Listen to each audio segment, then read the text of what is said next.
EV को लेके मैं पहले बहुत ज़्यादा आश्वस्त नहीं था। मेरे को लगता था यार चार्जिंग कौन करेगा इधर उधर। फिर अचानक से इसका ये विंडसर का ऐड आया था, 10 लाख रुपए की गाड़ी। ईवी में जो हमारा मेन कंपोनेंट है बैटरी है। अब बैटरी हमारी सारी की सारी विदेशों से इम्पोर्ट होती थी। जैसे गडकरी जी बोल रहे हैं कि आने वाले कुछ वक्त में ऐसा हो जाएगा कि डीजल और ईवी, डीजल पेट्रोल की गाड़ी और ईवी में कोई डिफरेंस नहीं रहेगा। मैं अकेला सोलो ट्रिप करके आया देहरादून अभी 3 दिन पहले ही। मैं देखते हैं कि सड़क पे कैसे चार्जिंग सुविधा, इंफ्रा चेक करने गया था। तो डीजल की गाड़ियों से तो फिलहाल मेरे हिसाब से बचना चाहिए। रिटर्न तो 8 करोड़ जमा हुई, लेकिन जो टैक्स पे करने वाले हैं वो मात्र 3 करोड़ है उनमें। नमस्कार, मैं अमित द्विवेदी आप सभी का स्वागत करता हूं अपने इस चैनल पावर ऑन व्हील पर। और मेरे साथ में एम.के. अरोड़ा जी हैं जो कि नोएडा के जाने माने चार्टर्ड अकाउंटेंट है। सर स्वागत है आपका। बहुत बढ़िया। कैसा लगा बजट? बहुत बढ़िया। और क्या किया इन्होंने, बजट से पहले इलेक्ट्रिक गाड़ी खरीद ली है। तो एमजी की बिंडसर खरीद लाए हैं। तो सवाल बिंडसर पर नहीं होने वाला है, सवाल अरोड़ा जी ने बिंडसर क्यों खरीदी इस पर होने वाला है। और इस बजट में जो बहुत सारी चीजें घटी हैं, सर पहली प्रतिक्रिया आपकी क्या है? बजट बहुत ही सिंपल, बहुत ही बढ़िया, कुछ बोलने लायक है नहीं। बहुत बढ़िया बजट है। अच्छा, मतलब सरल शब्दों में, बहुत सरल, आसानी से समझाया जा सकता है। मध्यम वर्गीय के लिए बहुत अच्छा बजट है। बस 12 लाख का तो इन्होंने बहुत बढ़िया तोहफा दे दिया। और गाड़ी वालों के लिए? गाड़ी वालों के लिए बहुत छूट है। छूट है? बहुत छूट, मतलब इंसेंटिव बहुत है। अच्छा, जैसे ईवी मैन्युफैक्चरर के लिए और इंपोर्ट करने वालों के लिए है डिफरेंट कैश फ्लो भी बढ़ा रहा है, बाजार में पैसा बढ़ेगा तो इससे काफ़ी एक बेनिफिट तो आएंगे ही। कार कंपनियों को भी एक बहुत बिक्री बढ़ने की उम्मीद है, उस हिसाब से आगे बढ़ना चाहिए। तो मैंने सीए साहब को क्यों पकड़ा है आपको बताता हूँ। इसलिए पकड़ा है जिससे बहुत सारे सवाल किया जा सके, क्योंकि आने वाला वक्त इलेक्ट्रिक का होने वाला है। ऑटो एक्सपो में आपने इलेक्ट्रिक देखा, फिर बजट आ गया, वहाँ पर इलेक्ट्रिक की बहुत सारी चर्चा हुई और अरोड़ा जी खुद इलेक्ट्रिक चला रहे हैं। तो क्या आने वाले वक्त में सिर्फ इलेक्ट्रिक नजर आएगा, और इस इलेक्ट्रिक में आपके लिए क्या है, और क्या आपको इलेक्ट्रिक की तरफ बढ़ना चाहिए? इन सभी सवालों का जवाब हमारे इस वीडियो में होगा। कहाँ पे? गाड़ी में बैठ के। चले सर, आपकी बिंडसर में बैठते हैं, आ जाइए। तो मैं अरोड़ा जी के साथ में उनकी इलेक्ट्रिक कार में बैठकर बहुत सारे सवाल करने वाला हूं, क्योंकि बजट को करीब से देखा है इन्होंने और ये बहुत खुश नजर आ रहे हैं जब देखा 12 लाख तक लोगों को सहूलियत मिल गई है। तो 12 लाख पे तो बाद में जाएंगे। सबसे पहला सवाल मेरा अरोड़ा जी ये है कि आपने इलेक्ट्रिक क्यों खरीदी? अमित जी, मेरे पास पहले होंडा सिटी थी जिसे लगभग 9-10 साल हो गए हैं। तो थोड़ा सा एक रिप्लेसमेंट समय रहते कर लेना चाहिए। तो मैं ऑप्शंस की तलाश में था कि कोई अच्छी गाड़ी सेम सेगमेंट की मिल जाए, क्योंकि गाड़ियों में डेप्रिसिएशन सबसे ज़्यादा होता है। तो थोड़ा सा देखते हुए कि बजट के हिसाब से कोई ठीक सी गाड़ी मिल जाए। तो अब होंडा सिटी नई देखें तो आज सेम ऑटोमेटिक 18 लाख की। अब ऑल्टरनेट में देखें इस सेगमेंट में तो दूसरी गाड़ियाँ 20 लाख 22 लाख की आ रही थी। तो ईवी को लेके मैं पहले बहुत ज़्यादा आश्वस्त नहीं था। मेरे को लगता था यार चार्जिंग कौन करेगा इधर उधर, वहाँ गन लगाएंगे, लाइट नहीं आ रही है, सब इश्यूज़ होंगे। तो ईवी को लेके मेरा बहुत ज़्यादा माइंड फ्रेम नहीं बना हुआ था एक्चुअली। लेकिन फिर मैंने कहा कि गाड़ी तो लेनी है। अब सियाज देख रहा था, सियाज थोड़ा जनरेशन भी अभी पूरी चेंज होनी ड्यू है, अभी ओल्ड स्कूल लगती है वो भी। तो फिर अचानक से इसका ये विंडसर का ऐड आया था, 10 लाख रुपए की गाड़ी। आई सेड यार 10 लाख की गाड़ी तो कोई बुराई नहीं है। वो तो जब पहुँचते पहुँचते चले तो ये गाड़ी 10 की नहीं थी, 15.5 की थी। बट एक माइंड फ्रेम बना, चलो ठीक है, प्राइस रेंज तो इट्स ओके। लेकिन अब प्राइस रेंज के अलावा फिर वही एक माइंड ब्लॉक तो था ही कि साहब एक चार्जिंग का कैसे करेंगे हम लोग, कि चार्जिंग का कैसे स्टेशन होगा। तो एमजी वालों ने भी काफ़ी आश्वस्त किया, कुछ बात करी, जो चला रहे थे ईवी, तो उनकी बड़े अच्छे रिव्यूज़ थे। तो फिर थोड़ा सा एक हिम्मत बनाई कि साहब ईवी लेते हैं। और ईवी प्राइस रेंज के हिसाब से बहुत सही लगी। और जो ये लग्जरी और कंफर्ट विंडसर में अवेलेबल हैं, वो आई बिलीव कोई 30-35 लाख की गाड़ी में भी शायद ढूंढे मिलते हैं। तो ये एक लग्जरी, कंफर्ट और इसके टैग सिस्टम है। मेरे को टैग का बड़ा शौक है गाड़ी में, सब कुछ। मतलब कुल मिलाकर आप रेंज एंजाइटी से निकल पैकेज मिल गया मेरे को, रेंज एंजाइटी से निकल गए और आपको भरोसा मिला कि आप इलेक्ट्रिक खरीद के अच्छा काम कर रहे हैं, पैसा बचेगा। तो क्या वो पैसा बचेगा? नहीं, पैसा तो इसमें काफ़ी बचता। आपको बताएं, इसमें 38 किलोवाट की बैटरी है, जिसका मतलब मोटा मोटी घर में अगर मैं चार्ज करता हूँ 8 रुपये यूनिट भी कॉस्टिंग लगाऊँ तो 200-250 रुपये चार्जिंग में लगता है। 320 की रेंज क्लेम करते हैं तो 270 मिल जाती है। नॉर्मल रेंज चलाते हैं, हमेशा इकोनॉमिक में चलाना नहीं होता प्रैक्टिकली, तो 270-60 जैसे भी हैं ट्रैफिक के हिसाब से मिल जाता है। तो मोटा मोटी घर में अगर चार्ज करता हूँ तो मेरे को 1 रुपये की कॉस्टिंग आती है। और यही मैं बाहर चार्ज करता हूँ तो 20 रुपये यूनिट लगता है मेरा। तो बाहर मैं चार्ज करता हूँ तो यही चार्जिंग मेरी पहुँच जाती है 700 रुपये की फुल चार्जिंग, 600-700 रुपये की रेंज में आ जाती है। तो इन एन एवरेज बात करूँ तो मेरे मोटा मोटी 500 रुपये। मतलब बाहर चार्ज करने में बुराई नहीं है, मतलब बुराई नहीं है। नहीं, अगर आप घर में चार्ज करते हैं 200-250 की हो रही है, बाहर चार्ज कर रहे हैं तो 600-700 की हो रही है। यानी कि अगर आप डबल रेंज एंजॉय करते हैं तो 1000 रुपये में आपको 2 चार्ज मिल जाएंगे आपको। तो आपकी अगर मान लीजिए 500 किलोमीटर चल गई और आपने घर बाहर मिला के एवरेज, तो आपने मोटा मोटी 2 रुपये किलोमीटर की आपकी एवरेज कॉस्टिंग आती है इसकी। अच्छा। तो इसमें कोई बुराई नहीं है। और पेट्रोल की अगर कंपेयर करते हैं तो 8 रुपये से कम तो देखिए नहीं आती। सच्चाई है। अब एक चीज़ बताइए सर, जो बजट आपने देखा, इलेक्ट्रिक पर काफ़ी कुछ फोकस रहा, ऑटो एक्सपो में बहुत सारा इलेक्ट्रिक रहा, तो आम जनता को क्या सहूलियत मिलने वाली है? आप सीए हैं, आपसे बेहतर कोई नहीं बता सकता है। देखिए, जो सेंट्रल फोकस है वो पोल्यूशन घटाने के लिए, या एक बहुत सारे रीजंस हैं जो पेट्रोल पे डिपेंडेंसी ख़त्म करना चाहता है। तो बाई 2030 वे चाहते हैं कि आपका 30% सड़क पे जो गाड़ियाँ चल रही हैं वो ईवी हों। अब इसमें कई सारे जो ब्लॉकेजेस आ रहे थे, इस बजट में बहुत ही सराहनीय प्रयास उन्होंने किए हैं। जैसे कि ईवी में जो हमारा मेन कंपोनेंट है बैटरी है। अब बैटरी हमारी सारी की सारी विदेशों से इंपोर्ट होती थी। अब इस बार उन्होंने जो बैटरी बनाने के लिए जो यूनिट्स लगा रही हैं उनके लिए टैक्स एग्जेम्पशंस आए हैं, प्लस जो उसके लिए जो इम्पोर्टेड कंपोनेंट लगते थे उसके अंदर, उसमें कस्टम ड्यूटी भी काफ़ी कम की गई है। तो ये सब करने से जो हमारा मेजर कंपोनेंट है बैटरी, उसकी कॉस्ट में एक संभावित डिक्लाइन आएगा निकट भविष्य में। अभी तो इमीडिएट बेनिफिट आने की उम्मीद नहीं है, लेकिन जैसे यूनिट लगेंगी उनको टैक्स बेनिफिट्स के हिसाब से कॉस्टिंग कम होगी तो वो इवेंचुअली आएंगी। तो एक चीज़ बताइए मुझे, जैसे गडकरी जी बोल रहे हैं कि आने वाले कुछ वक्त में ऐसा हो जाएगा कि डीजल और ईवी, डीजल पेट्रोल की गाड़ी और ईवी में कोई डिफरेंस नहीं रहेगा। क्या आपको ऐसा होते दिख रहा है या बड़ी बड़ी बातें नजर आ रही हैं? नहीं, ऐसा होता बिल्कुल दिख रहा है। गवर्नमेंट पूरी कमिटेड है। मैं पहले इसको लेके थोड़ा जैसे बहुत रेंज एंग्जाइटी थी, तो मैं फैमिली को ले जाने में इंटरेस्टेड नहीं था। मैं अकेला सोलो ट्रिप करके आया देहरादून अभी 3 दिन पहले ही। मैं देखते हैं कि सड़क पे कैसे चार्जिंग सुविधा, इंफ्रा चेक करने गया था। तो दुरुस्त था कि यहाँ से मसूरी ले गया गाड़ी को, एयर हिल ड्राइव और ये सब चेक करने के लिए। अच्छा। तो मैं यहाँ से ऊपर भी गया, मसूरी से बाद नीचे भी आया, तो मेरी पूरी रेंज में मेरे को ऐसी एंग्जाइटी नहीं लगी, क्योंकि चार्जिंग स्टेशन जगह जगह अवेलेबल है। सीए के तौर पर आप देख रहे हैं सर, आपके लोगों को तो बताते हैं कैसे वो पैसा बचाएं, कैसे अपना बजट बनाएं, सिस्टम करें, रिटर्न टाइम से फाइल करें, सब पूरा ज्ञान आप देते हैं।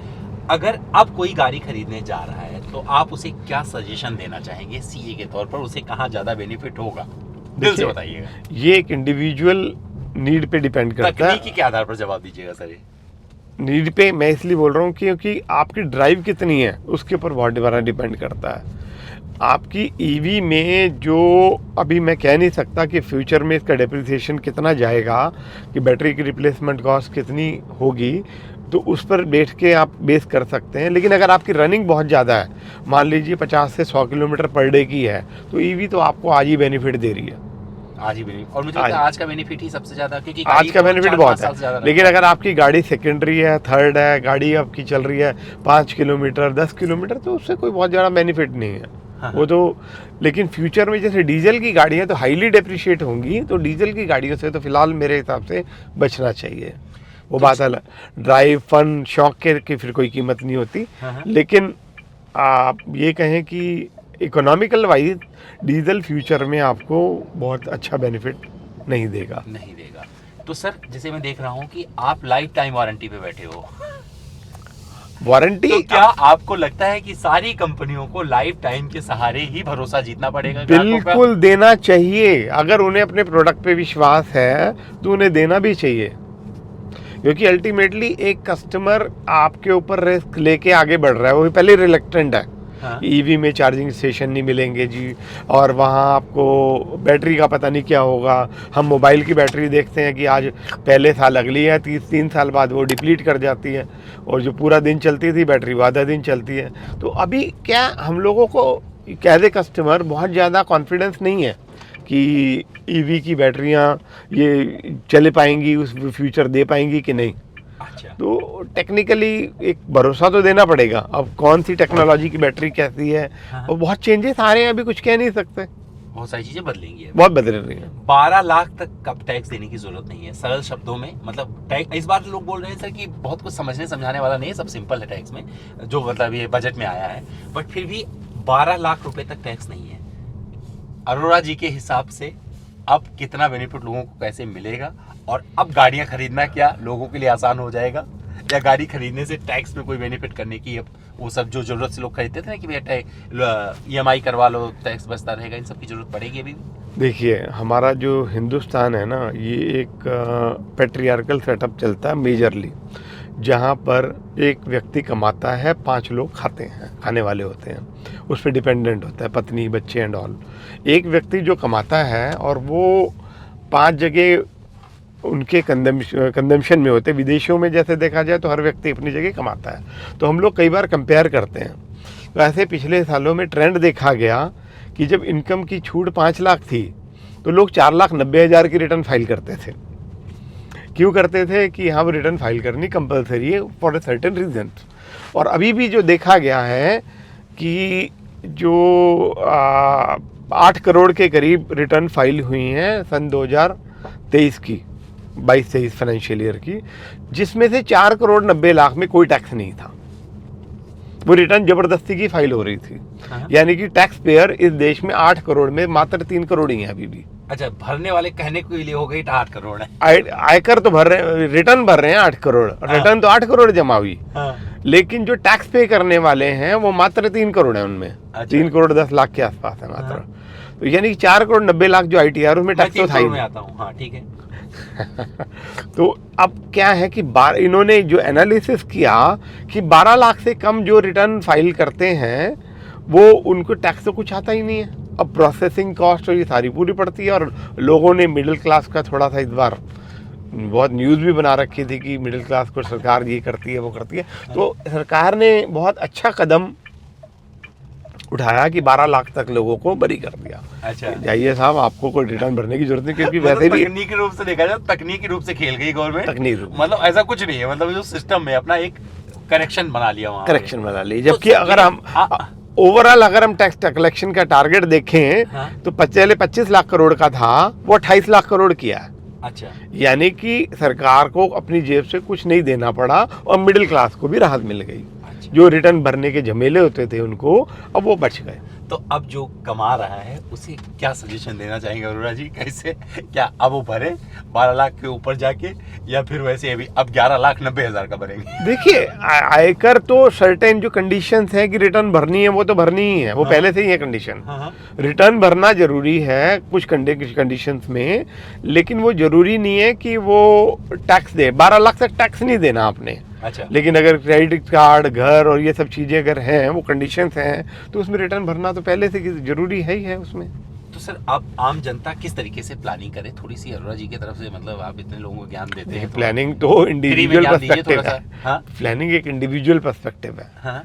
सबका अपना अपना प्लानिंग है, सबकी अपनी अपनी वित्तीय प्लानिंग हो सकती है। इन जनरलाइज आप स्पेसिफिक या तो पूछें कि किस केस में क्या करें। तो सर किसी को गाड़ी खरीदना है तो कितने लाख रुपए की गाड़ी खरीदनी चाहिए 12 लाख रुपए की आमदनी तक? चल, मैंने बना दिया।